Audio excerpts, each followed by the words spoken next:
Today we're making Long Island iced teas. If you were part of our spring box, then you have received a Long Island iced tea recipe card, and that's what we're going to be making. It's super easy, so simple. You'll have everything you need with you at the cottage or the campsite. So let's get to it. First step is to fill a large bowl with ice. I've done that. I took a chip bowl out of the cupboard. I put in ice from the ice maker. Easy peasy. Then all you need to do is add about a half a cup of all your booze.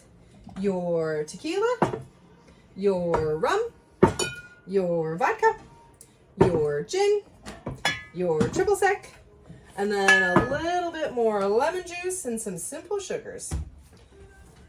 Prepare to be amazed.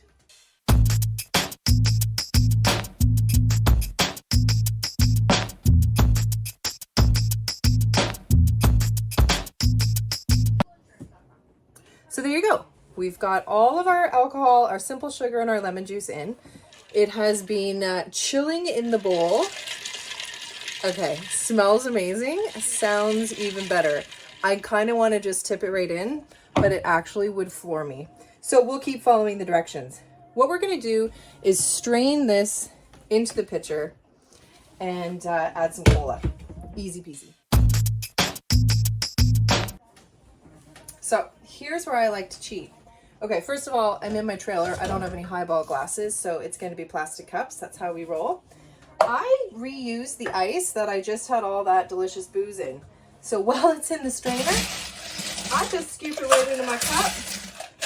I may top it up with some fresh ice. I guess it depends on how hot it is. So a couple of scoops of that. The rest can rest in the bowl. So now what I've got left is the pitcher of the chilled mixture. It smells so good. What we do is add the pop. It says 1.5 cups. You know what? That's about a can. So that's what I went with. We're Diet Pepsi drinkers, so I'm using Diet Pepsi. Like I said, you're just using what you have at the campsite or the cottage. So 1 can goes in. That gets poured into your highballs. I'm not going to fill it all the way because depending on how strong you like it, it's good to leave a little bit of room to add some extra soda on the top if you'd like. I know I like. So can number 2, it's tossed on there. There you go. Long Island iced tea. I hope yours are as good as mine. Cheers.